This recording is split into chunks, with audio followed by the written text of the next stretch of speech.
Bueno, toda esta parte ya hemos visto, ¿verdad? Y vamos un poquito a recordar desde lo que viene a ser manejo post cosecha. Recuerden que es muy importante que el lugar donde se va a hacer el tratamiento post cosecha se encuentre cerca al lugar donde nosotros estamos, donde estamos prácticamente cosechando las plantas o la parte que nos interesa de una planta, ¿verdad? Entonces, recuerden que hemos indicado que hay que hacer un lavado. El lavado es muy importante que siempre se haga con agua potable. Ya les he explicado que debe lavarse mínimamente 3 veces. Y la desinfección con hipoclorito de sodio en una concentración que puede ir entre 20 y 100 ppm, ¿no? Recuerden, hemos visto también los ejercicios, cómo hacer el cálculo. Este tipo de cálculo ustedes van a realizar cuando ya tengamos que hacer la práctica, ¿no? Si ustedes van a traer hoja de menta, entonces tienen que lavar, desinfectar, secar y llevar la hoja de menta para que hagamos la obtención de los extractos. Bueno, esto ya también hemos visto. Y también hemos visto parte del manejo post cosecha. Después de que hemos nosotros desinfectado, también recuerden que hemos recomendado que la desinfección la hacemos normalmente cuando las plantas vienen de campo abierto. Cuando están en viveros, claro, si hemos tenido todo el cuidado de no manipular con las manos, etcétera, es mejor que se haga un buen lavado, ¿no? Pero generalmente van a venir de campo abierto. En ese caso, es importante que se realice la desinfección, como les he explicado. Dentro del secado, ya hemos indicado que consiste en eliminar una cantidad de agua. ¿Para qué? Porque queremos que la droga se mantenga estable en lo que viene a ser sus propiedades organolépticas, ¿no? Color, olor, sabor, sus propiedades químicas, sus propiedades biológicas. Entonces, muy importante hacer un correcto manejo post cosecha, ¿no? Y en el secado es muy, muy importante. También recuerden que hemos visto un secado natural y un secado artificial. El secado natural es el que va a utilizar la energía solar, ¿verdad? Va a utilizar la energía solar. También hemos indicado dentro del secado natural tenemos el sol a la sombra y los secadores solares. ¿Por qué? Porque los secadores solares lo que hacen es utilizar la energía solar, ¿no? La energía solar. Respecto al sol, hemos indicado que muy pocas plantas pueden secarse directamente al sol, ¿no? Son muy pocas partes de la planta, cortezas, algunas raíces, siempre y cuando no tengan aceites esenciales. Algunas drogas que tienen alcaloides sí se pueden secar. La corteza de quina, por ejemplo, se la cuelga al sol. Se saca la corteza y se va colgando para que pueda tener un buen secado. No le afecta porque su principal componente son los alcaloides. En el caso de la sombra es el ideal, ¿sí? Pero solamente tarda mucho. Siempre hay que dejar en un lugar donde hay una buena ventilación, ¿verdad? Que no entren mosquitos, siempre debe ser un lugar donde vamos a tener una malla milimétrica que cubra, hay que proteger de la entrada de los insectos, pero tiene que ser un lugar limpio, colocar un papel blanco, una capa delgada de la parte utilizada y deja ir moviendo, ¿no? Y normalmente este tipo de secado, hasta que esté muy bien seco, nos va a durar un tiempo de 1 semana. Ahora, dentro de los secadores solares tenemos 2 tipos de secadores muy conocidos. El secador solar directo tipo invernadero, ¿ya? Y el secador solar indirecto de flujo forzado. Son 2 tipos de secadores que lo que hace es utilizar la energía solar, ¿ya? Hay diferencia entre ambos que vamos a explicar. En el caso del secador solar, ¿no es cierto?, directo, donde nosotros tenemos una estructura que de preferencia debe ser metálica, cubierta de una pintura anticorrosiva, y esta estructura pues la vamos a cubrir posteriormente con un plástico especial, ¿no? Es ese plástico que se utiliza para los invernaderos, porque ese plástico permite filtrar los rayos ultravioleta, no totalmente, no totalmente. ¿Ya? Entonces vamos a ver qué problema hay con este tipo de secador. Hay diferentes modelos de los secadores que son tipo invernadero. Entonces, ¿qué es lo que ocurre? Aquí tenemos, miren, un modelo que podemos utilizar. aquí está, entonces, la estructura debe estar cubierta con un plástico. Qué importante es que esta parte superior, ¿no es cierto? El ángulo va a estar dirigida hacia el norte. ¿Por qué hacia el norte? Por la caída de los rayos solares, que va a permitir una mejor entrada de los rayos solares y, por lo tanto, una mayor concentración de calor al interior. Pero, ¿qué pasaría? A ver, les voy a hacer una pregunta. Si tenemos acá nuestro secador, con una entradita, por supuesto, coloco una bandeja de malla milimétrica con la planta, ¿no? Digamos, hojas de menta. Coloco y muy bien, adentro se va a concentrar el calor y ya. Pero ¿será suficiente que todo esté cerrado o qué requiero para que tengamos un buen secado? A ver, ¿quién me puede decir? ¿Qué necesitaríamos para tener un buen secado?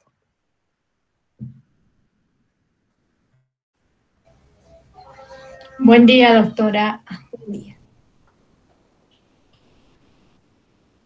A ver, dígame, Romaldina. Creo yo, si digamos, si solo tuviera entrada y no salida, la humedad se concentra, por lo tanto debe tener una entrada, bueno, debe tener ventilación, ¿no? Y una entrada y salida de aire.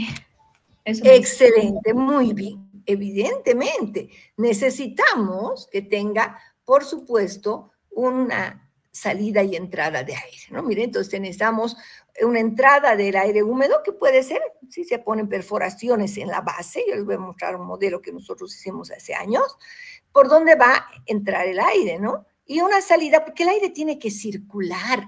No se olviden que las plantas van a ir eliminando agua. Si tuviéramos todo cerrado, todas las gotas de humedad, de agua que está eliminando la planta, se quedarían en el interior. Necesitamos entonces que entre aire y que salga el aire húmedo, ese aire húmedo que está arrastrando esa humedad de las plantas. Este sistema de secado es muy interesante. ¿Qué ventaja tiene? Miren, nosotros lo podemos colocar en cualquier lugar. Puede estar en el campo, no necesitamos energía eléctrica, está muy bien para un secado, no, da buen resultado. Sin embargo, es importante ver que este plástico, así sea vidrio, no va a filtrar totalmente los rayos solares, es decir, no va a filtrar totalmente la luz ultravioleta.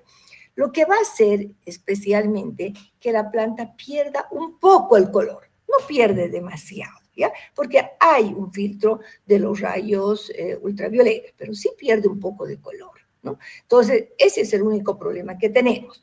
Pero aquí, con este tipo de secador, en unos 3 días está la planta totalmente seca hasta la humedad que alcanzaría en cada región, que ya les voy a explicar.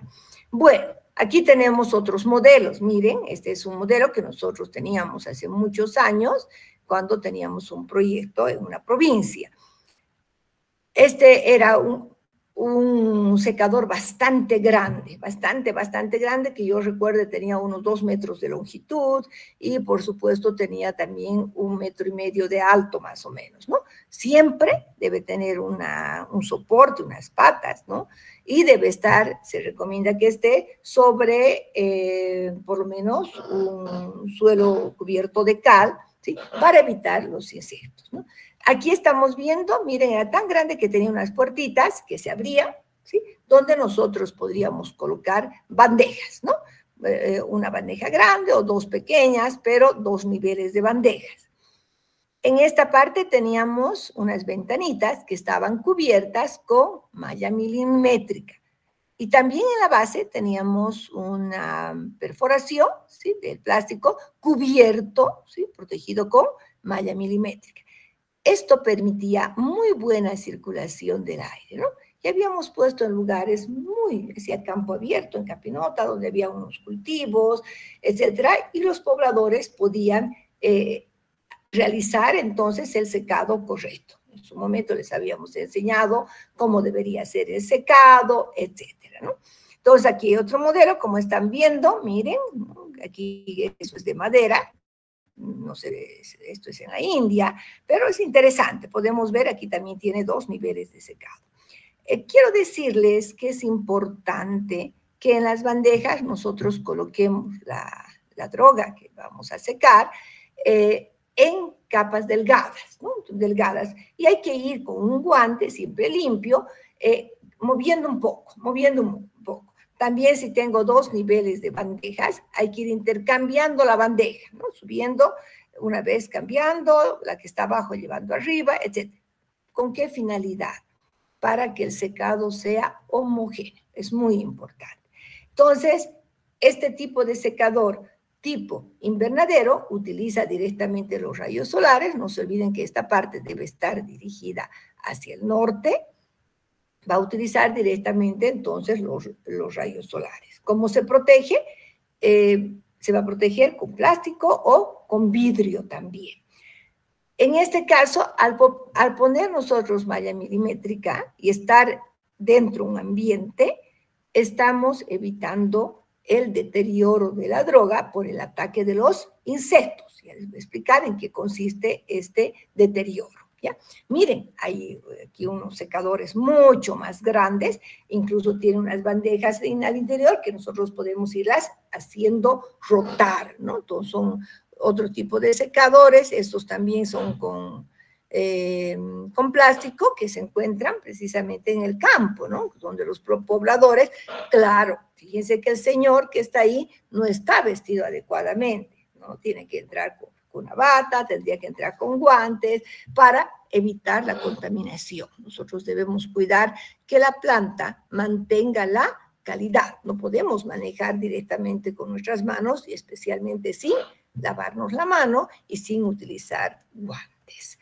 Bueno, ese sería el tipo de secador solar directo, ¿no?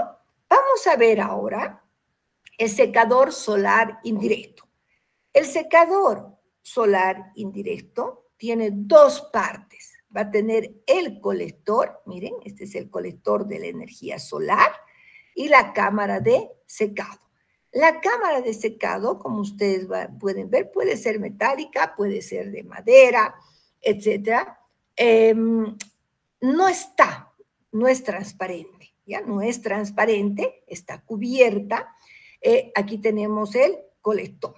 Entonces, un poquito viendo esta parte, no se olviden que siempre debe estar dirigido hacia el norte. ¿Por qué? Por la caída de los rayos solares. ¿En qué consiste? En este caso, ¿sí? Lo que ocurre es que el calor se va a concentrar en esta zona que es el colector. Fíjense que tiene aquí también malla milimétrica porque nosotros necesitamos siempre que exista una entrada de aire. Entonces, aquí tenemos el colector, la cámara de secado. Fíjense que la cámara de secado que está protegida de la luz, va a tener varios niveles de bandejas, donde nosotros siempre vamos a colocar la planta, la parte de la planta, en capas delgadas. ¿Qué es lo que va a ocurrir? Necesitamos aquí un extractor de aire. ¿Por qué necesito un extractor? Porque tengo que jalar el aire, ¿no? Tenemos nosotros que arrastrar ese aire caliente para que el aire, entonces, miren, entra por acá, estamos viendo, va a entrar este aire que está caliente y va a ir secando. Y por supuesto va a salir, ¿no? Este aire húmedo. Y esto es constante. Entonces, este tipo de secador, que es de secador solar indirecto, es excelente. ¿Por qué? Al estar la planta protegida, ¿no? de la acción directa de los rayos solares, va a secar muy bien. ¿Qué va a mantener? Va a mantener el color, va a mantener el olor, el sabor. Seca una belleza, mantiene, si es verde, va a mantener un color verdecito, pero sumamente agradable, manteniendo el color de la planta, el olor, muy importante el secado. En este tipo de secadores normalmente no pasa de 35 grados, y eso es bueno, porque si nosotros secamos plantas que tienen aceites esenciales, el secado no debe ser mayor a los 40 grados, máximo 39. ¿Por qué? ¿Quién me puede decir por qué no debería ser mayor a, no debería ser mayor a 40 grados? ¿Por qué cree que? Porque, A ver, muy perdón, bien. doctora, muy buenos días a todos. Buenos días. Sería muy desperdiciable perder todo el sabor y la esencia y los olores de la planta que tiene el olor natural posible. Muy Si bien. lo hacemos traspasar, entonces moriría la planta, ya no serviría de nada. Sí, no importa que muera la planta, pero ya la planta que ya va a cortarla ya ha muerto, ¿no? Pero perdería más que todo sus propiedades. ya, pero ¿qué es lo que le da el olor a una planta? ¿Qué le da olor? A ver, vamos a ver quién está comentando. Vamos a esperar, siempre me gusta que participen. Sí, buen día. Doctora, buen día. Buen día a todos.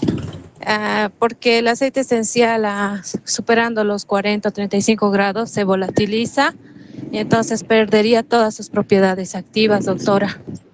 Perfecto, Silvia, muy bien. Entonces, mire, aquellas plantas que tienen aceites esenciales no deben secarse a temperaturas mayores de 40, máximo 39. Eso es importante, porque como bien dice su compañera, como son compuestos volátiles, se perderían estos compuestos volátiles, ¿ya? Muy bien. Entonces, este es un secado perfecto. Pero ¿qué problema tiene?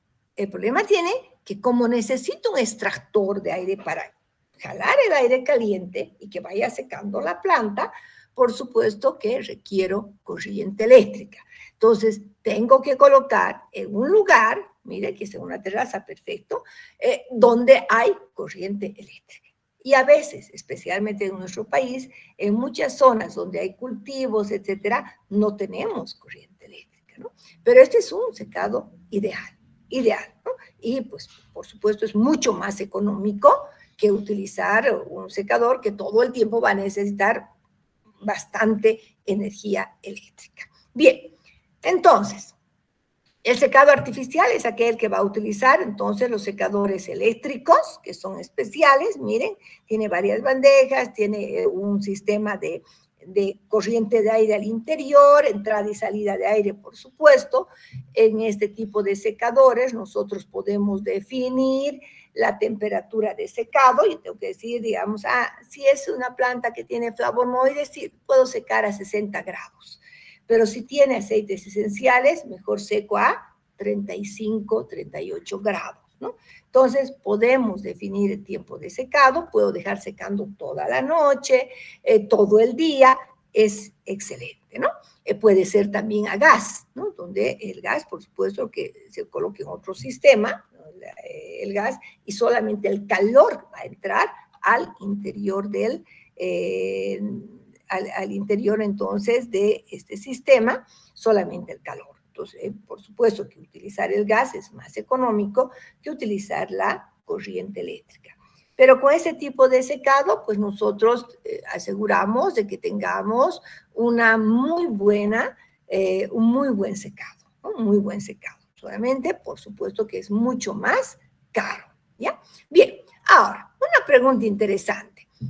Yo les había indicado, no sé si hemos visto, ¿no?, que nosotros lo ideal es que tengamos una humedad final que esté entre 2, 4, hasta máximo 6%, ¿ya? Pero no siempre se logra ese punto. ¿Por qué? Porque mucho depende de la humedad ambiental. En Cochabamba, las plantas, las drogas, se estabilizan 6 a 7% de humedad.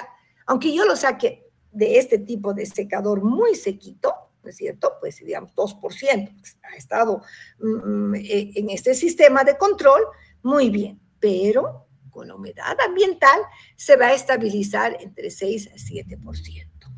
Está bien, ¿ya? Porque la verdad que se recomienda que sean humedades menores a 10%.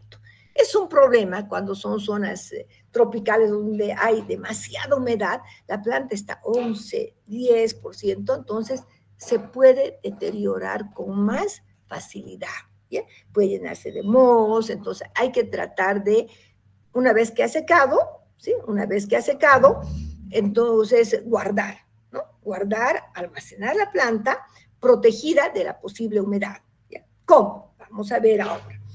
Entonces, recuerden que les he indicado que Cochabamba se estabiliza entre 6 a 7%, ¿no? Se recomienda que la humedad siempre esté menor a 10%. Y ustedes me dirán, ¿y cómo sabemos que ya está seco? Muy sencillo. No tengo que hacer determinación de humedad, pero lo puedo hacer para saber cuánto tengo, ¿ya? Pero no voy a hacer cada vez la determinación de humedad. Solamente nosotros nos basamos por la fractura.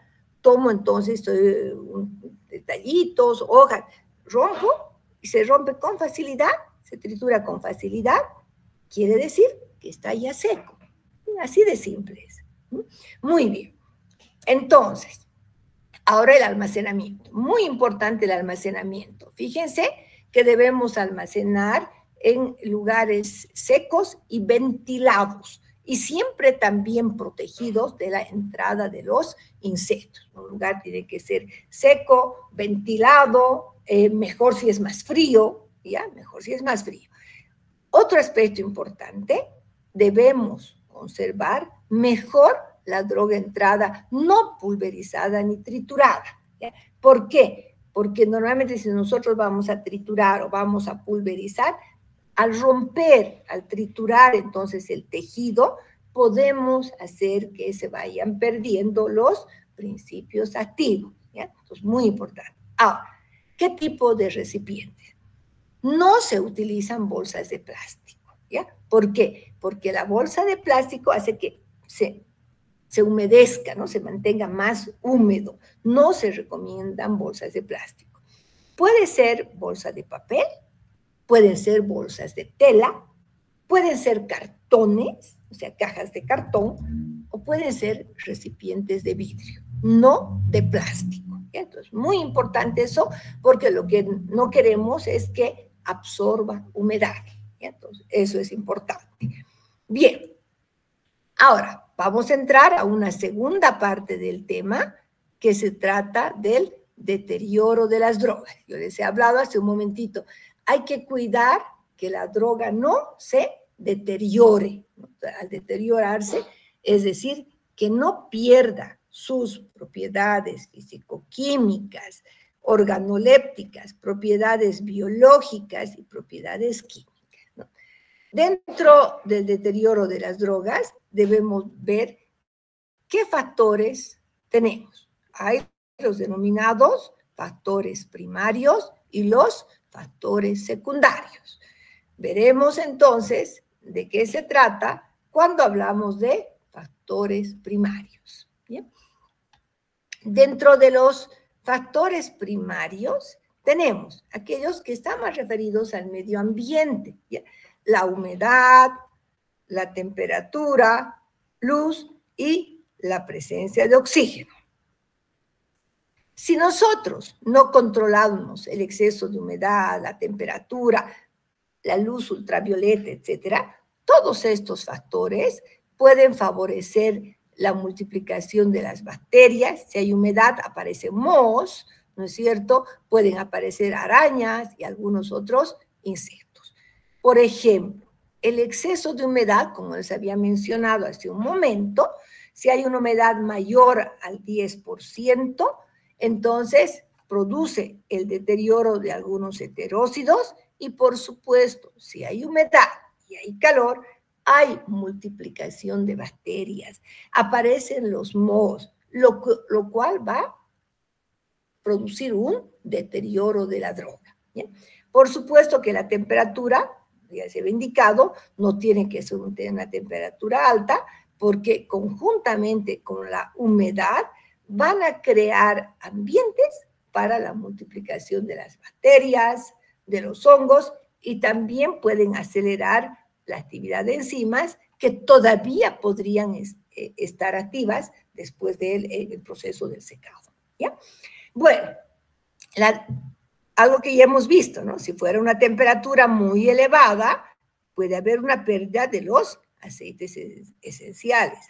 en muchas drogas el principio activo son los aceites esenciales. En la hoja de menta es el mentol, la mentona, que son compuestos volátiles. Entonces, siempre la temperatura, cuando se trata de aceites esenciales, y hemos indicado menor a, ¿cuánto? Menor a. ¿Cuál debe ser la temperatura de secado para un aceite esencial? Menor a 40 grados, doctora.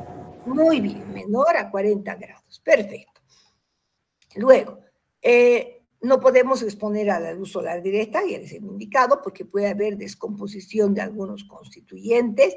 Hay moléculas que son frágiles a los rayos ultravioleta, ¿no? Ahora el oxígeno. Normalmente cuando nosotros vamos a trabajar, a ver, con semillas, semilla de linaza, almendras, ricino, etcétera, el exceso de oxígeno. Si yo no pongo en un recipiente herméticamente cerrado, esa presencia de oxígeno puede provocar la resignificación de las esencias y especialmente el enranciamiento de los aceites fijos, ¿no es cierto? Entonces, lo que va a provocar es una peroxidación. Fíjense que cuando nosotros dejamos una semanita nomás, unas almendras sin una buena conservación, vamos a comer y decimos, ay, había estado rancio, ¿no? Eso es por el oxígeno. Entonces, siempre hay que guardar en recipientes herméticamente cerrados, ¿ya? Entonces, los factores primarios especialmente se refieren a esos factores ambientales, ¿ya? ¿Cuáles serán los factores secundarios? Los factores secundarios se van a dar por el ataque de mohos, bacterias, por insectos, por roedores, etc. Entonces, estos factores secundarios son aquellos que nosotros los podemos controlar con bastante facilidad. El ataque de mohos y bacterias. Entonces, ¿cómo vamos a evitar el ataque de mohos y bacterias? Dando las condiciones. No debe haber exceso de humedad ni exceso de temperatura. ¿Qué hongos podrían presentarse? Mohos de las especies de Rhizopus, Penicillium, Mucor y otros que podrían deteriorar la droga. No nos gustaría ver una hojita llena de hongos, ¿no? Decir, no, y este ya está contaminado, no sirve, ¿verdad? También de bacterias, peor, ¿sí? Nunca debemos nosotros utilizar una planta que esté contaminada por bacterias. Hay bacterias saprófitas que son normales de la planta. Está bien, se acepta en una concentración determinada, pero nunca debe haber Escherichia coli fecal, no debe haber salmonelas, ¿sí? Y no tiene que haber ninguna otra bacteria patógena, ¿sí? Muy importante. También, entre los factores secundarios, tenemos que evitar que tengamos coleópteros, escarabajos, lepidópteros, arácnidos, etc.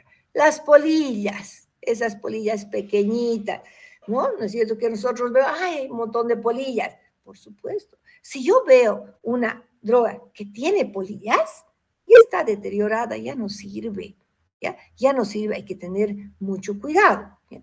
También, miren, es importante, entonces, para evitar esta contaminación que tengan, ¿no? Este deterioro por bacterias, por hongos y por supuesto por insectos y también por algunos roedores que enseguida voy a explicar, debemos realizar el control de la infestación, ¿ya? Lo primero es tomar medidas preventivas, que es importante. Algo que les he ido recomendando siempre, la buena higiene. Limpieza y eliminación de fuentes de infección. Tengo que ver entonces que tengamos la temperatura adecuada, la humedad adecuada y tenemos que hacer un control entonces de existencias. Recuerden que les he dicho que vamos a almacenar en un lugar frío, seco, la droga entera y en estantes, en bolsas de tela o bolsas de papel. Entonces debemos ir revisando. Si abro una bolsa y aparecen unas polillas volando, ya hay deterioro de la droga, ¿no es cierto? Entonces, muy importante el embalaje correcto, ¿verdad? Las condiciones de almacenamiento, que ya les he indicado, un lugar seco, ventilado, etcétera, en bolsas de papel, cajas de cartón, etcétera. Ahora, si nosotros encontraríamos una sola bolsita que esté muy bien, vamos a revisar todas, esa bolsa que tengo, que está con polillas, con arañitas, lo que encontremos, se desecha, no sirve ya. ¿Sí? Puedo yo decir, ay, no, pero voy a eliminar las arañitas, las voy a sacar. No, si ha dejado huevitos, si ha dejado huevos, se va a contaminar igual, ¿no? Ya se desecha. Y para prevenir, entonces, hay que sacar el material y fumigar el ambiente, estantes, etcétera. Y una vez que se ha perdido el olor, hay que dejar siempre unas 2, 3 horas el ambiente para que se elimine todo y volvemos a colocar todo en su lugar, ¿no? Podemos utilizar normalmente para los fumigados, se utilizan sustancias orgánicas naturales. Por ejemplo, para eliminar insectos voladores, se utilizan las piretrinas, ¿ya? Que son naturales. Algunos como clorpirifosfometilo también para algunos insectos, pero la ventaja que tienen es que van a actuar y rápidamente se van a eliminar, ¿ya? Rápidamente se va a deteriorar, es decir, se va a eliminar el compuesto. Bueno, eso es. Ahora, importante, tenemos que evitar que el lugar donde nosotros estamos almacenando, cuidado que tengamos insectos. Puede haber insectos, no tiene que haber, no podemos aceptar una droga que tenga heces de roedores o pelos de roedores. Si encuentro un pelo de un roedor, quiere decir pues que ha habido ratones por ahí o ratas. Si encuentro heces de ratón solamente en nuestro ambiente, oh, qué peligroso, ¿no? Seguramente ya ha contaminado la droga. Yo nunca me olvido, tengo así en mi mente cuando compramos, me acuerdo unas semillas que habíamos comprado de llantén de Sucre, porque había ahí un proyecto de los italianos, nos llegan las semillas, pero nos ponemos a revisar contaminadas, con heces de rata. No, por supuesto no servía, le hemos reclamado todo. Pues, ¿cómo vamos a aceptar algo que tenga heces o pelos de roedores? No se acepta, ¿ya? Es otro factor secundario, ¿no? ¿Han entendido la diferencia entre factores primarios y factores secundarios, ¿verdad? Bien, entonces son todos esos cuidados que debemos tener, porque ¿qué es lo que queremos? Que la droga se mantenga en las mejores condiciones, mantenga calidad, ¿no? En cuanto a las propiedades organolépticas, químicas, físicas y propiedades biológicas o farmacológicas, ¿ok? Bueno, vamos ya para terminar este primer tema, vamos a repasar, vamos a indicar algunos conceptos importantes que ustedes tienen que entender para poder diferenciarlos, ¿ya? Vamos a ver, ¿qué es una planta medicinal? Primero, una planta medicinal, todo vegetal que contiene en uno o más de sus órganos sustancias que pueden ser utilizadas con fines terapéuticos o preventivos, o que pueden ser utilizados en semisíntesis en industria quimiofarmacéutica, ¿no? Entonces, la planta medicinal es toda la planta de menta piperita, la planta de manzanilla, Matricaria chamomilla, la planta de diente de león, Taraxacum officinale, ¿no? Entonces, toda la planta es la planta entonces medicinal, cuando una de sus partes va a ser utilizada por sus propiedades terapéuticas o va a tener un principio activo que puede prevenir una enfermedad, curar, diagnosticar, etcétera, ¿ya? Ahora, ya hemos indicado la especie botánica, se refiere justamente a las características botánicas de la planta. Especie vegetal con una serie de caracteres específicos que solo posee ella y le permite diferenciarse de otras parecidas. Entonces, yo tengo, por ejemplo, a ver, tenemos Matricaria chamomilla, el mismo género y la especie chamomilla. Y tengo Matricaria recutita, el mismo género, pero la especie recutita. Entonces, a eso se refiere, ¿no? Es una especie botánica. Vamos a tener entonces un género, pero diferente especie. Bien, ¿qué será un principio activo? Hemos dicho en este momento también, aquella que tiene en uno de sus órganos va a tener alguna propiedad, componentes químicos que le van a dar la propiedad farmacológica. Entonces, ¿qué será un principio activo? Podemos decir que es el compuesto o los compuestos, porque muchas veces son varios que van a actuar sinérgicamente, ¿ya? Responsables de la actividad farmacológica de la droga, pudiendo servir para la elaboración de medicamentos, ¿no? O de otros productos como fitoterápicos o productos galénicos, ¿sí? Muy bien. Ahora, vamos a ver otros conceptos de utilidad. Fármaco, ¿sí? Que se refiere a todo compuesto, que independientemente de su origen, grado de preparación o elaboración, puede tener utilidad para prevenir, curar, mitigar o diagnosticar enfermedades. Es igual que principio activo. Pero cuando me refiero a fármaco, puede ser sintético o puede ser natural, ¿ya? Entonces también es un principio activo. En el caso de las plantas medicinales, nosotros tenemos principios activos naturales, ¿ya? Principios activos naturales.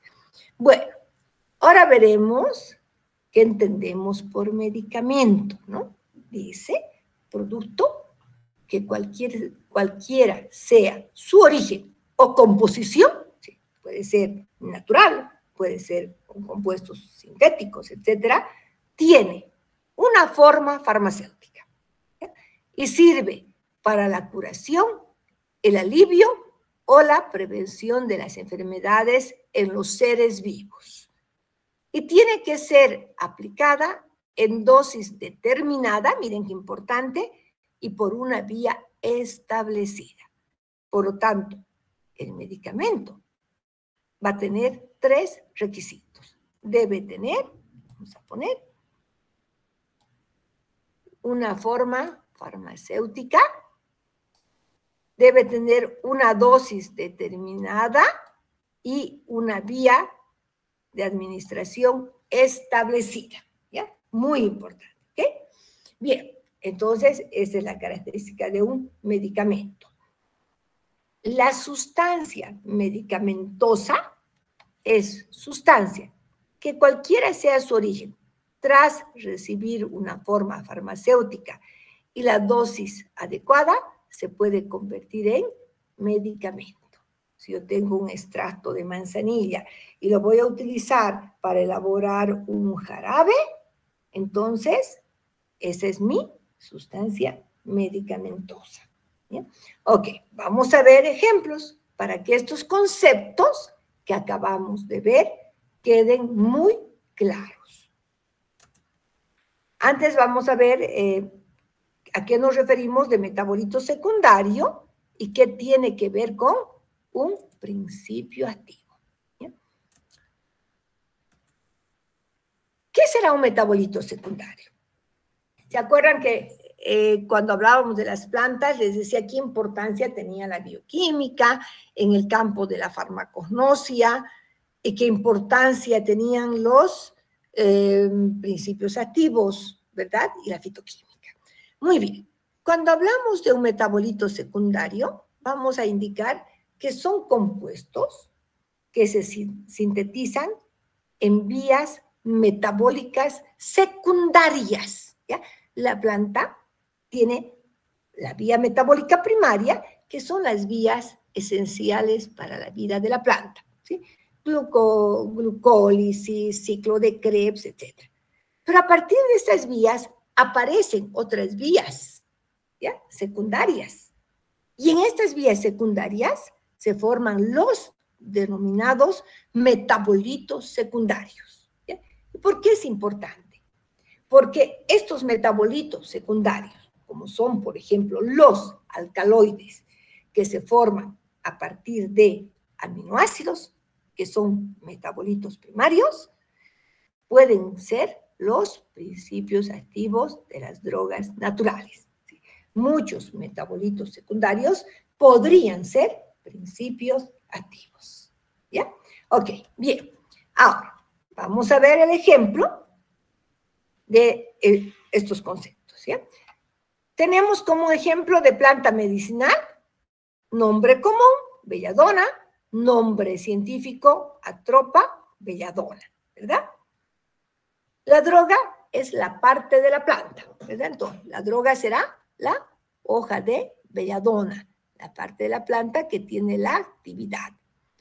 Su principio activo es la atropina, que es un alcaloide derivado de la ornitina, que es un aminoácido. ¿Cuál será la sustancia medicamentosa? El extracto de hoja de belladona. ¿Bien? Entonces, esta será la sustancia medicamentosa. Y el medicamento será un inyectable, la forma farmacéutica inyectable, de sulfato de atropina, que sería el principio activo, ¿verdad? Y, por supuesto, la vía de inyectable, una dosis determinada, que nos tienen que decir cuál es la dosis, que tiene que venir en las características del medicamento. Y otro ejemplo, tenemos también la misma planta medicinal, belladona, nombre científico, atropa belladona, la droga, la hoja, principio activo, atropina, y tenemos nuevamente la sustancia medicamentosa, que podría convertirse en medicamento si es que le doy una forma, una dosis y una vía de administración. En este caso estamos utilizando el principio activo. Colirio, entonces una forma oftalmológica, colirio de sulfato de atropina. Vía de administración ocular, ¿no es cierto? La forma es un colirio y el principio activo es el sulfato de atropina. ¿Ya? Entonces ahí podemos ver los ejemplos de los conceptos que acabamos de explicar. ¿Sí? Muy bien. Bueno, hasta aquí, miren, habríamos terminado un tema muy bonito, que es el tema número 1. ¿Sí? El tema número 1. Primero, entonces vamos a ver si hay preguntas sobre este tema, preguntas, dudas, y vamos a entrar al tema número 2. ¿Ya? El día de hoy, por favor, vamos a avanzar hasta las 10 menos 10, porque, como ustedes saben, hoy día hay una misa por la salud de un porterito, seguramente ustedes lo han conocido, Agustín, entonces quiero estar presente en la misa, me van a disculpar unos 40 minutos para poder asistir, ¿ya? Entonces, de todas maneras, vamos bien, ¿ya? Vamos muy bien. Preguntas sobre el tema 1. ¿Alguna duda? ¿Alguna pregunta que tengan? Y vamos a pasar al tema 2, que es como una continuación, por supuesto, del tema 1. Vamos a ver el control de calidad de las drogas naturales.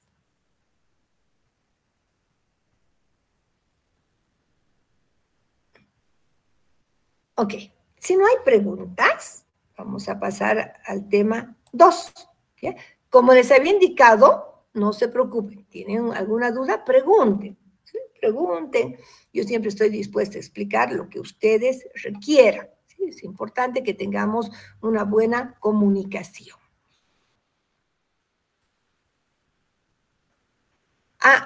Antes de pasar al tema 2, aprovecharemos a manera de hacer un pequeño descanso, comunicarles que, mire, he hecho yo la práctica 1, o sea, no la práctica 1, hicimos la introducción, se los voy a pasar, no se les he pasado porque todavía me ha indicado las jefaturas que esta semana van a regularizar la inscripción en los grupos, porque hay grupos que estaban, yo admirada, con 45 alumnos, tenía otros con 20, y me dijeron que esta semana van a regularizar los grupos. Necesito yo que los grupos estén bien separados, definidos, para poder trabajar con la primera práctica.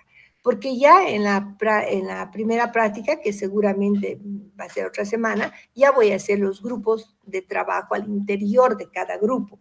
Por eso es que requiero que estén formados los grupos. Entonces, en ese entendido, esa semana no pasaremos todavía clases, la otra sí, ya les voy a indicar, yo creo que va a ser ya presencial todo, y yo tengo que formar los grupos, ¿no? Igual creo que vamos a hacer presencial, porque necesito que estén todos y formar los grupos de las 5 o 6 personas en función de la cantidad de gente que tengamos en cada grupo, ¿ok?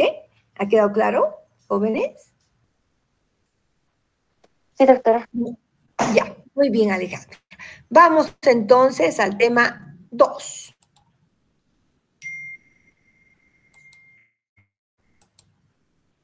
El tema 2. Nosotros cuando hablamos hemos visto, ¿no?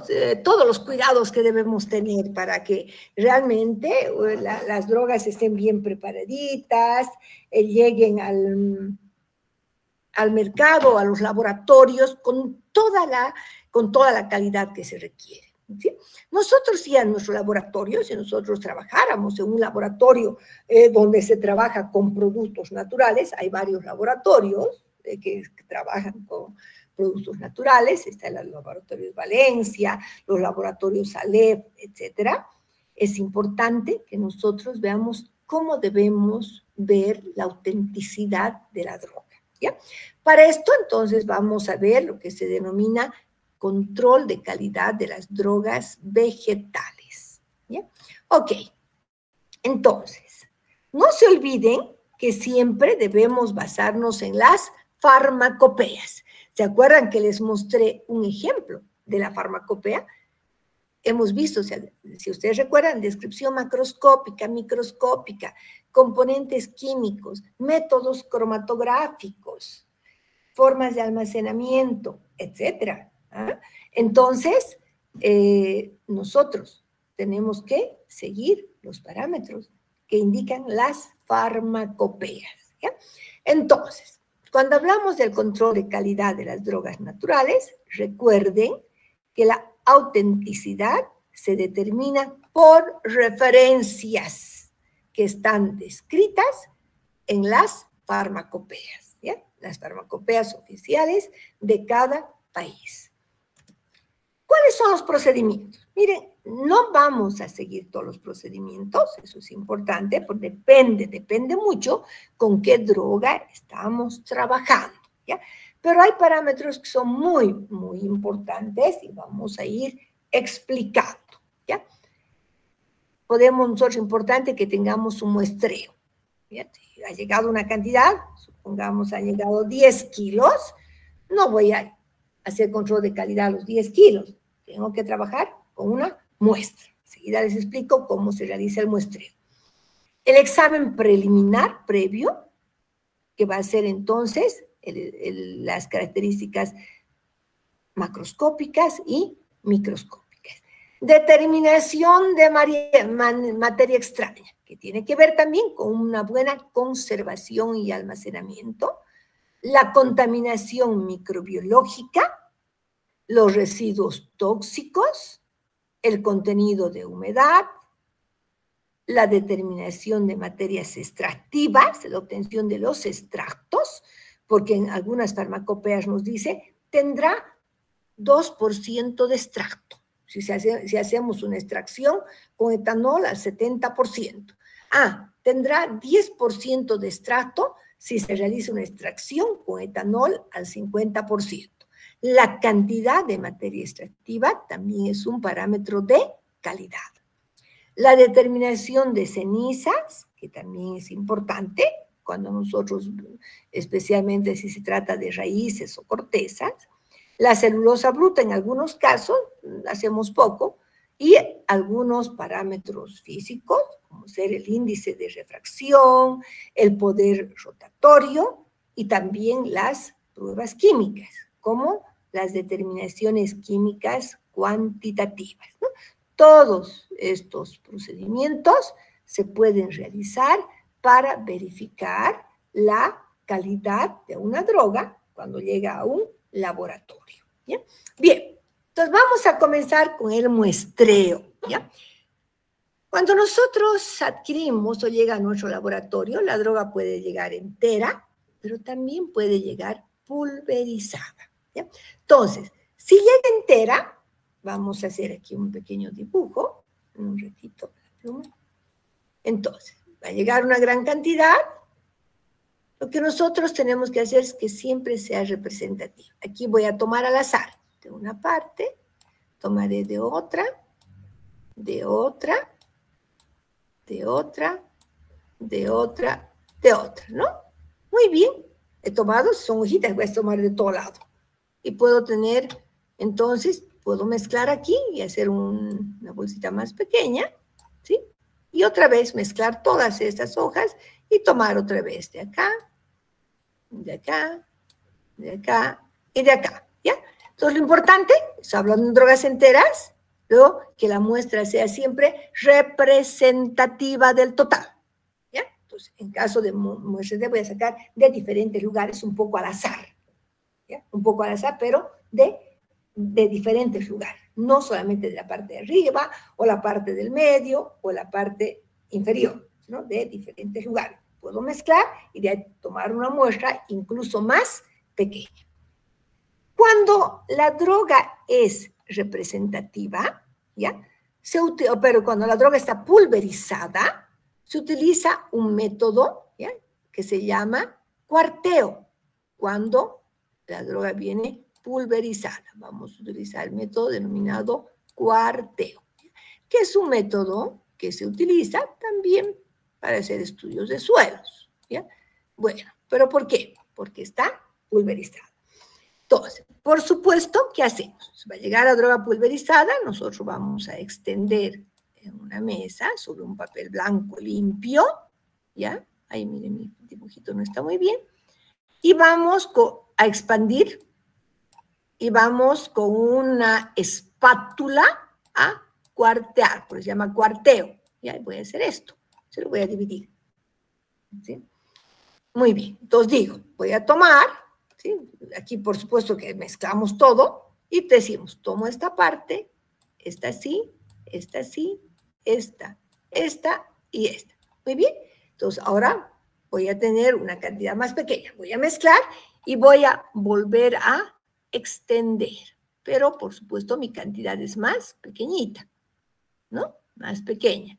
Hacemos lo mismo, vamos a separar en cuadrados con una espátula y digo, tomo esta parte, sí, sí, sí, sí, sí.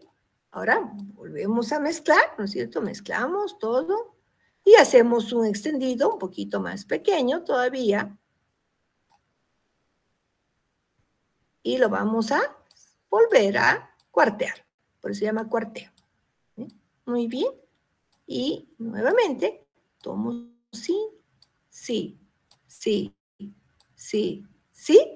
Y voy a tener una cantidad pequeña requerida que necesito para hacer mis pruebas.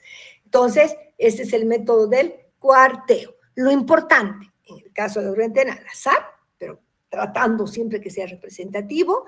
En la droga pulverizada utilizamos el método del cuarteo, para que finalmente tengamos una muestra representativa del total, ¿ya? Bueno, vamos al examen preliminar. ¿Cómo va a llegar la droga al laboratorio? ¿Entera o pulverizada? No se olvide, cuando nosotros realizamos, y lo que vamos a hacer en la práctica, cuando la droga llega entera, hacemos una valoración macroscópica en drogas enteras. Si ustedes recuerdan esa hojita que les mostré de la farmacopea, estaba toda la descripción de la hoja de belladona, ¿no? Supongamos toda la descripción. Y nosotros tenemos que ver de que realmente la parte que ha llegado cumpla con las características que dice la farmacopea.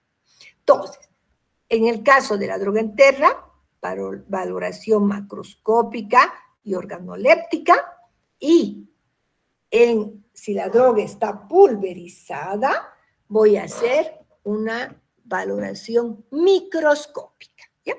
Muy bien.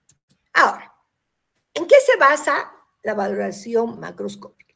Muy sencillo, en las características externas que tiene, ¿no? Si voy a tener hojas, ¿no? Veré primero si es una hoja simple, si son hojas compuestas. Vamos a ver un poquito si tiene tallo, la disposición, ¿no es cierto? Ahora, si son en esas hojas compuestas, y vamos a ver si son parapinadas, imparipinadas, número de foliolos, tamaño de foliolos, etc. En cuanto a las hojas, veré cómo es la forma del limbo, cómo es el borde, cómo es el ápice, cómo es la base. Vamos a ver la textura, vamos a ver la nervadura, qué tipo de nervadura tiene. Por ejemplo, si yo voy a tener la hoja de malva, ¿no? La hoja de malva tiene una forma palmada, entonces la hoja de malva, la forma que va a tener de la nervadura va a seguir más o menos la misma forma, ¿no? Entonces, palminervada, porque sus hojas sus nervaduras van en esa dirección. En el caso de llantén, si nosotros vemos las nervaduras, son como líneas paralelas. Entonces se dice paralelinervada. Hay características que debemos seguir en función de la parte que estamos valorando, ¿no? Realizando el examen macroscópico. Si tengo flores, tendré que ver el número de pétalos, el número de sépalos, la posición del estambre, del pistilo, etc. Si tengo semillas, veremos el tamaño, el color, la forma, ¿no? Aquí tenemos algunas características de acuerdo a cada órgano de la planta. Claro que la descripción la voy a encontrar especialmente en la farmacopea. Yo hago mi descripción propia y después voy a comparar si cumple o no lo establecido con la farmacopea. Tallos, ¿no? Vemos si es un tallo leñoso o herbáceo, erecto, rastrero. Hojas, ya les he indicado, voy a ver la forma del limbo, la composición, el tipo de nerviación, presencia o no de pelos, ¿ya? Presencia o no de pelos. Vamos a ver si es pubescente, si es glabra, ¿ya? Si tiene pelos, se dice pubescente. Si no tiene pelos, se dice glabra. Entonces vamos a ver la textura, cómo es la superficie, si es lisa, cómo es la base, cómo es el ápice. En el caso de la inflorescencia, disposición de las flores, presencia o no de brácteas, y hemos indicado pétalos, número de sépalos, posición del estambre, etc. Las flores, ya hemos visto aquí, ¿no? Número de pieza, de cáliz, la corola, etc., casi lo mismo. En los frutos, tipo, ¿no? Nosotros podemos tener, tenemos frutos secos, tenemos frutos suculentos, vamos a ver si es una drupa, ¿no es cierto? O es una baya. Ustedes ya han visto en botánica cuándo es una baya, cuándo es una drupa, etc. Vamos a ver entonces la forma y dimensiones, características del pericarpio, si hay dehiscencia, no hay dehiscencia, eso se ve, y esto ya les voy a explicar en la parte práctica, ¿no? Vamos a ver cuándo es dehiscente. Es un simple ejemplo, ¿no? Un durazno es indehiscente. Una leguminosa, el fruto del haba, es dehiscente, porque se abre por los carpelos. Semillas, tamaño, color, forma, presencia o no de pelos, etc. Si es la corteza, veremos el color de la corteza externa, estriaciones, arrugas y la fractura. ¿Ya? La fractura es importante en el caso de cortezas y de leños. Leños, zona de crecimiento, radios, medulares, vasos, también la fractura. En los órganos subterráneos podemos hablar de raíces y rizomas. Hay que ver la forma, el aspecto de la superficie, características del corte transversal. Aquí se ve color externo, color interno, la consistencia y también vemos la fractura. En el caso de drogas no organizadas, recuerden que tenemos los látex, tenemos los bálsamos, tenemos las gomas, resinas. Entonces estamos hablando de drogas no organizadas. Hay que ver el aspecto, ¿no es cierto? Si es sólido, semisólido, si es líquido, la coloración, el olor, ¿no? Las propiedades organolépticas, etc. Esto realizamos cuando nosotros hacemos una valoración macroscópica. Y además vamos a ver el olor y el sabor, ¿ya? Que debe ser característico. Muy bien. Ahora, esto es en el caso de una droga entera. Hago una valoración macroscópica en base a sus características morfológicas, ¿ya? Y organolépticas, color, olor y sabor. Ok. En el caso de que la droga esté pulverizada, voy a hacer una valoración, entonces, microscópica. Voy a utilizar el microscopio. Puedo hacer microquímica utilizando reactivos químicos, pero lo primero que hacemos es colocar una pequeña muestra de la droga pulverizada, muy delgadita, y voy a hacer una observación directa. Normalmente nosotros vamos a ver las características. No se olviden que las células, el tejido está roto, puedo observar algunas células, puedo observar pelos, puedo observar fibras. Entonces voy a ver algunas características histológicas de la planta, algunas características celulares, pero también voy a ver lo que se denomina el contenido celular ergástico, ¿ya? Ese contenido celular ergástico no se refiere, digamos, a una estructura histológica, ¿ya? Sino se refiere a componentes químicos que puede tener la planta. Ejemplo, yo puedo ver gotitas de grasa, de aceite fijo. Puedo ver aceite esencial, refringentes. Puedo ver mucílagos al microscopio, ¿ya? Puedo ver almidón, ¿no? Estamos hablando de componentes químicos. Puedo ver almidón, puedo ver cristales de oxalato de calcio, carbonato de calcio. Entonces, a estas sustancias que observamos así, se denomina contenido celular ergástico, ¿ya? Entonces, voy a ver, hemos dicho, componentes celulares, contenido celular, algunas estructuras, puedo ver pelos, puedo ver fibras, etc. Y también nos permite descartar adulterantes. No puede ser, si yo estoy observando una hoja de menta, que vea, por ejemplo, almidón. No puedo ver almidón en una hoja. ¿Eh? Entonces, son características que me van a permitir determinar también la autenticidad de la droga. Por supuesto que estas características que debo observar al realizar una valoración microscópica están descritas en la farmacopea. Entonces, nuestra práctica 1 y 2 es valoración macroscópica y microscópica, ¿ya? Y eso vamos a hacer. Bueno, nos vamos a ver las materias extrañas. ¿Se acuerdan que les he indicado que no puede haber, o sea, no puedo tener nosotros una hoja con hongos, no puedo ver papelitos que por casualidad hayan entrado, o insectos, ¿no? Si el insecto ya está desechada, ya no me sirve. Entonces, ¿qué es lo que se acepta como materia extraña a la droga?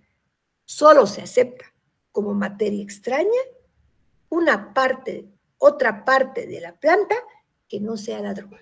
¿Ya? Es decir, si son hojas, voy a aceptar hasta un 3% de tallos. Si son flores, puedo aceptar un 3% de hojitas o de tallos. ¿Ok? Entonces, eso es lo que se considera materia extraña. ¿Ya? Entonces, otra parte de la planta que no sea la droga. No puedo aceptar nada que tenga insectos, ni heces de roedores, ni pelos de roedores, ni arañas, ni polillas, ni hormigas, absolutamente nada, ¿ya? Muy bien. Entonces, hemos indicado, se rechaza toda sustancia que tenga excrementos de animales, mohos, insectos, etc. Rechazado, ¿ya? ¿Cómo se realiza el procedimiento? Es bien sencillo. nosotros podemos pesar de 25 a 500 gramos y separar la materia extraña y pesar. Algo bien sencillito. Miren, si nosotros utilizaríamos 100 gramos de la droga, ¿ya? Y con una pincita voy a ir sacando todo lo que no sea la hoja, solamente tallitos. Voy a pesar, voy a colocar en un papel blanco, tarado, y voy a colocar entonces todo, hojitas, tallos, todo lo que encuentre. Y resulta que encuentro 2 gramos de materia extraña. Muy sencillo. ¿Cuánto sería el porcentaje de materia extraña? ¿Cuánto sería el porcentaje de materia extraña? 2%, doctora. 2%, así de simple, ¿no? 2%. Normalmente, de acuerdo a las normas, se acepta entre 3, máximo en algunas 5%, ¿ya? Pero normalmente está entre 2, bueno, máximo 3, ¿ya? Si está 2, perfecto, ¿sí? Pero máximo 3 o máximo 4. Bien, eso lo establece también la farmacopea, ¿ya? La farmacopea. Muy bien, así de simple es realizar entonces la materia extraña, determinación de materia extraña. Bueno, cuando nosotros hablamos de residuos tóxicos, normalmente cuando las plantas están en el campo abierto, se fumigan, ¿ya? Fumigan contra plaguicidas, contra insectos, fumigan contra bacterias, contra hongos, etc. Y el problema es que, y se han hecho algunas tesis en la facultad, si no se espera, muchas veces fumigan y hay que esperar como unos 30 días para que todos, digamos, los residuos tóxicos se eliminen por el calor de manera natural, ¿ya? Pero muchas veces pones ya fumigan y a la semana están ya cosechando, ¿ya? Pero ¿cuál es el problema? Hay residuos tóxicos y son tóxicos para el organismo, ¿ya? Entonces, ¿qué métodos se pueden utilizar para ver si hay o no hay residuos tóxicos? Hay que cuidar bastante esa parte. Podemos utilizar métodos cromatográficos, métodos enzimáticos que están ya establecidos, como algunos carbamatos, por ejemplo, para poder determinar la presencia de las sustancias tóxicas, ¿no? Hay métodos. Lo ideal es que no tengamos sustancias tóxicas, que no tengamos residuos de sustancias tóxicas. Otra forma es para poder eliminar, si encontramos, pero yo necesito la droga y hay sustancia tóxica, hay métodos que han establecido que nos podrían ayudar, ¿ya? Por ejemplo, eliminar por infusiones. Se toma la droga, se la coloca en agua caliente, ¿sí? Rápidamente, ¿sí? Se introduce en agua caliente y, por supuesto, que estas sustancias se van a solubilizar en el agua caliente. Rápidamente se saca y se procede al secado. Ese es un método. Otro método es cuando se almacena a 30 grados, normalmente en capas delgadas. Antes de guardar ya totalmente, podemos nosotros dejar que los residuos se eliminen llevando a temperatura de 30 grados. Pero no se olviden, no a 40, porque ya más de 40 podemos perder algunos principios activos. ¿Ya? ¿Quedó claro? Ahora, es muy importante el contenido de humedad, ¿ya? Muy importante determinar el contenido de humedad. Quiero decirles que para la mayoría de las drogas, el contenido de humedad se realiza en un horno de secado a 105 grados centígrados, ¿ya? Esto es para drogas que tengan flavonoides, que tengan alcaloides, que tengan taninos, etc. Esta técnica voy a utilizar para la mayoría de las drogas, pero no para aquellas que tengan aceites esenciales. Porque si yo someto a 105 una droga que tenga aceite esencial, además del agua, ¿qué más está perdiendo? ¿Qué más perdería si se trata de una droga que tenga aceite esencial? A ver, ¿qué más perderíamos? ¿Quién me puede decir? Doctora. ¿Sí?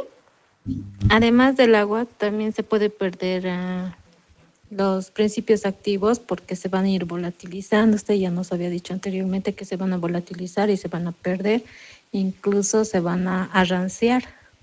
Exactamente, muy bien. Entonces, esta técnica es excelente, pero para aquellas drogas, entonces, que no tengan aceites esenciales. Ya les voy a explicar otra técnica que se puede utilizar para aquellas que tengan aceites esenciales. Les voy a mostrar un pequeño video donde vamos a ver la técnica del secado, los cuidados que hay que tener cuando se hace una determinación de humedad. ¿Ya? Entonces, muchas veces nosotros tenemos que ver que realmente sea menos del 10% de humedad. ¿Ya? Luego les explico la fórmula. Entonces vamos a ver un pequeño video que es muy bonito. Voy a ver lo más importante nomás, que ayer lo he seleccionado para ustedes. Este es muy bonito, es corto. No lo vamos a ver todo, sino la parte más importante del procedimiento.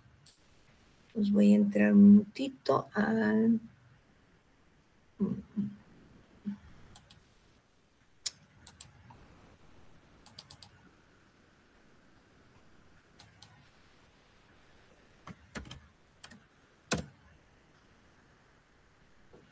Ya, voy a compartir entonces el video. Espera un segundo, voy a cambiar. Espere. No vamos a ver los 14 minutos por si acaso.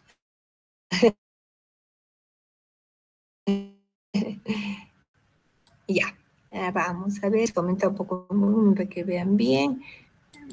Esto tengo que compartir de otra manera. Ya.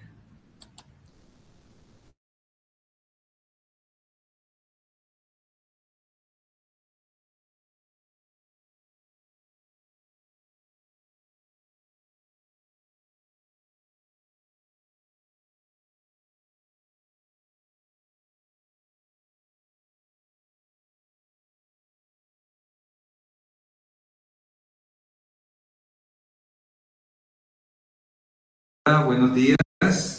Hoy vamos a mostrar el procedimiento para nuestra primera práctica. Este video va a ser difundido tanto para los alumnos de bioquímica como los de farmacia, de la doctora Marcia. Entonces, la primera parte de la práctica es la determinación de humedad por el método de secado. Vemos que el objetivo de esta práctica es demostrar los fundamentos de la técnica por secado en determinación de humedad y de sólidos totales.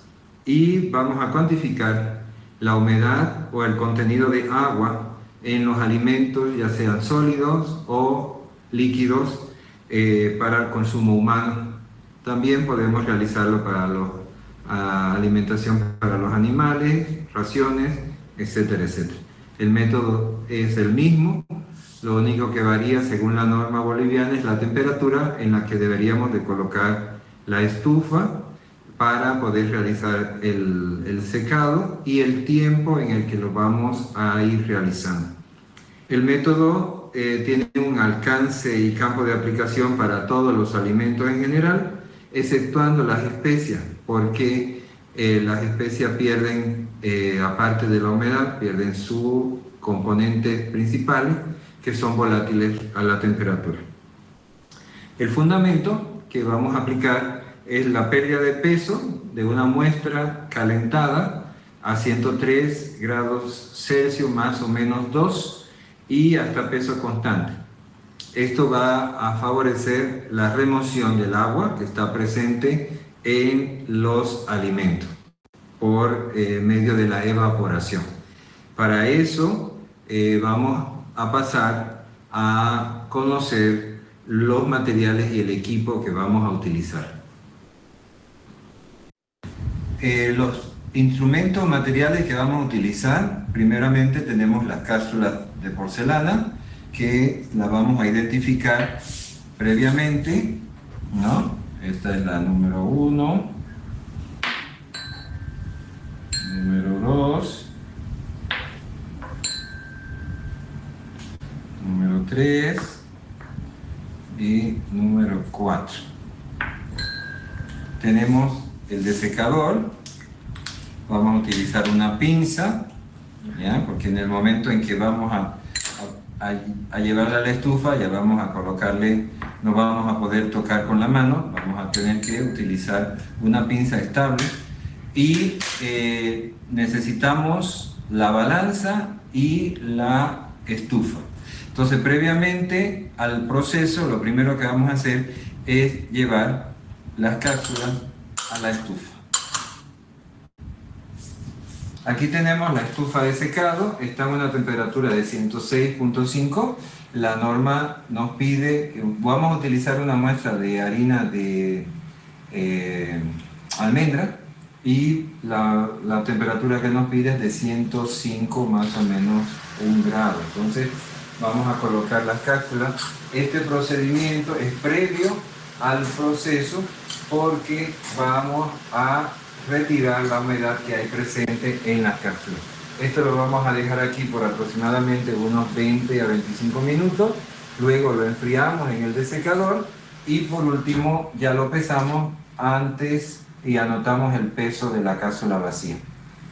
Ya pasaron los 20 minutos, vamos a retirar las cápsulas, vamos a colocarlas directamente en el desecador y vamos a esperar que se enfríen para poder realizar el pesado y de la cápsula vacía y de las muestras que vamos a determinar la humedad.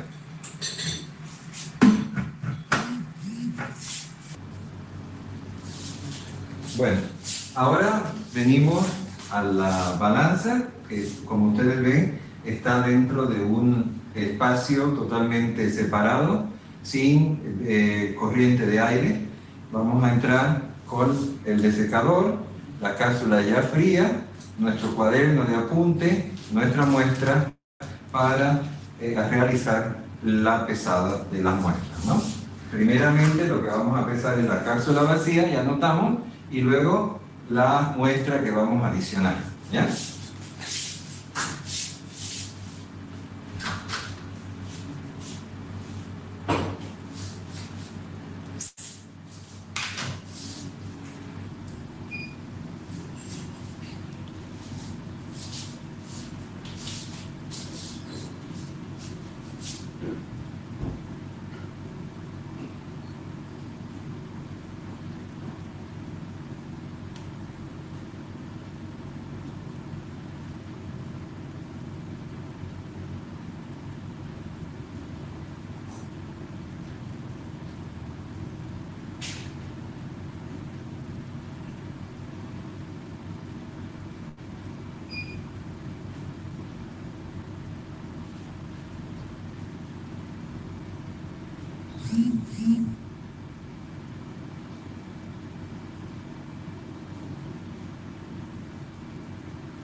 Como vieron, hemos pesado la cápsula vacía, taramos, es decir, pusimos a cero nuevamente la balanza y adicionamos la cantidad de muestra, aproximadamente 5 gramos más menos 1, vamos a suponer, ¿ya? Para que la muestra, como es porcentaje, podemos tener una pequeña variación, no tiene que ser exacto, lo más cercano posible, ¿no? Ahora vamos a colocar entonces la muestra en la estufa para su secado por un periodo de aproximadamente, según lo que diga la norma, ¿ya? Vamos a esperar el tiempo de secado y luego la sacamos, enfriamos y pesamos. Este sería el procedimiento, lo vamos a repetir hasta tener un peso constante en la diferencia que haya entre las cápsulas, ¿de acuerdo? Entonces vamos a la siguiente parte que voy a mostrar, ya sería el cálculo que vamos a realizar, ¿de acuerdo? Gracias. Adquirimos todos los datos. El peso 1, anoten, 61.3068. El peso de la muestra es 5.0911 gramos. Y el peso 2 de la cápsula con la muestra es 64.9856 para la repetición 1. Para la repetición 2, el peso 1 de la cápsula vacía es 51.7259, la masa de la muestra 5.0422 y el peso 2 es 55.4057. Recuerden que el peso 2 es la cápsula con la muestra seca. La fórmula para determinación de humedad es igual a los gramos de agua sobre los gramos de muestra veces 100. ¿Cómo llegamos? Los gramos de muestra ya lo tenemos, ¿no? En cada una de las repeticiones se pesó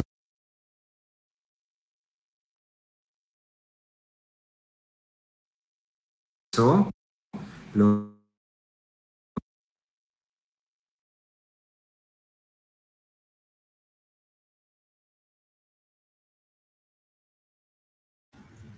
Bien, han podido ver entonces ustedes el procedimiento y vamos a ver la fórmula, ¿no? Entonces, me gustaba este video, no es necesario mostrarles todo, es simplemente cómo hay que tener el cuidado, ¿no? Es importante que desde la cápsula que esté totalmente seca.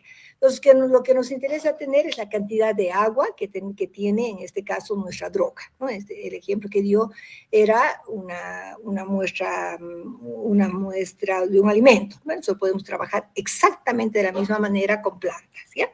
Entonces, voy a volver a compartir nuestra pantalla.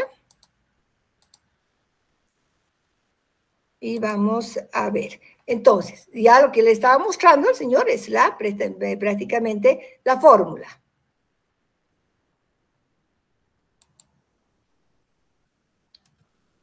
¿No? Donde tenemos el peso inicial, lo que nosotros vemos, peso inicial menos peso final, ¿qué me va a dar? Es el agua, la cantidad de agua que ha perdido. Entonces, la cantidad de agua. Si yo tenía 5 a un principio, luego me quedo con 4,5. Entonces, 5 menos 4,5 sobre 4,5 por 100 me va a dar el porcentaje de agua que tenía nuestra droga, ¿no? Entonces, este procedimiento, como bien han visto, se utiliza para cualquier tipo de muestra, ya sea vegetal o puede ser también para un alimento, pero en este caso, si tiene aceites esenciales, no puedo utilizar esta técnica, ¿ya? ¿Por qué? Ustedes ya saben, por ejemplo, el jengibre. No voy a utilizar esta técnica para el jengibre, para determinar humedad, porque además de perder el agua, perdería los aceites esenciales, de tal manera que el resultado que yo encuentre no sería correcto, ¿no? Porque me estaría dando agua más otros compuestos, ¿ya? Bueno, esto es lo que hacemos entonces en cuanto a la determinación de humedad. Han visto que la temperatura que se recomienda es de 105 grados y hay que nosotros ir secando. Por extensión es una placa de vidrio y colocando después, no, es para esencias. Tenemos que ir siempre nosotros secando primero se han visto que se seca la cápsula y después cuando ya sacamos del horno de secado hay que enfriar. Hay que enfriar también, entonces, un desecador de vidrio que tiene silica gel, hay que ir secando también, ¿no? Entonces, enfriando, hasta que quede totalmente frío y no tengamos una humedad ambiental que pueda absorber, ¿sí? Bueno, es la técnica, son los cuidados que hay que tener en cuanto se realiza la determinación de contenido de humedad. Ahora, en el caso, aquí estamos viendo, ¿ya? En drogas con aceites esenciales, Hay una técnica sencilla, pero no es la más recomendada, ¿ya? Donde nosotros, ustedes han visto que el señor tenía un desecador de vidrio, ¿no? Que estaba explicando, tenía un desecador de vidrio. Desecador de vidrio que tiene una tapita y es así un desecador. Y aquí tiene una rejilla y abajo tiene silica gel. Es un componente totalmente seco que lo que hace, la silica gel, que lo que hace es absorber humedad, ¿ya? Entonces, nosotros igualmente pesamos nuestra cápsula, por supuesto hay que libre de humedad, y en la cápsula vamos a colocar nuestra planta. Una pequeña cantidad, aquí se trabaja con menos cantidad, con 1 gramito, así como muy poco, ¿ya? Y vamos a dejar entonces que la silica gel vaya absorbiendo la humedad de la droga. Ya va a ir absorbiendo la humedad. Entonces, tenemos que ir viendo nosotros que sea también hasta peso constante. ¿Por qué lo tengo que hacer? Esto es, no se olviden, un secado a temperatura ambiente. Es un secado a temperatura ambiente. Porque para el caso de las drogas con esencias, lo puedo hacer entonces colocando en un desecador, ¿ya? En un desecador, en menor cantidad, etcétera, y el cálculo va a ser el mismo.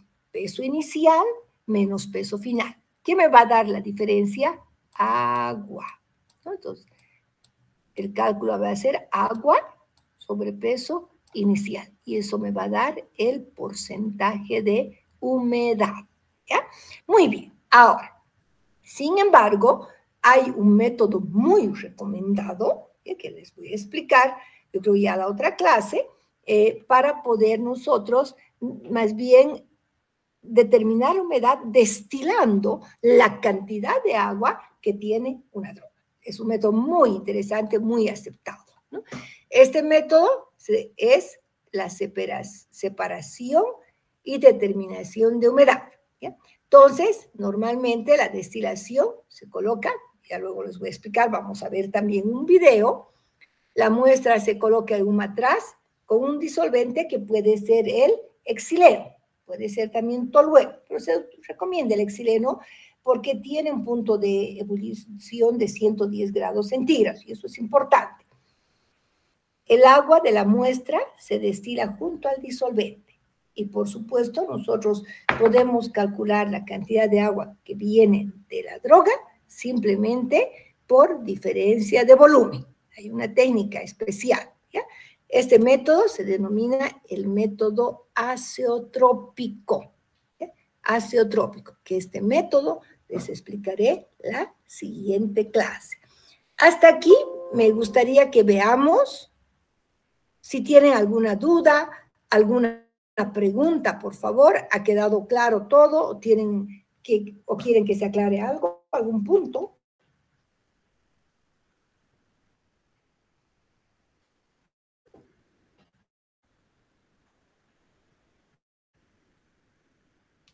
Todo claro, doctora.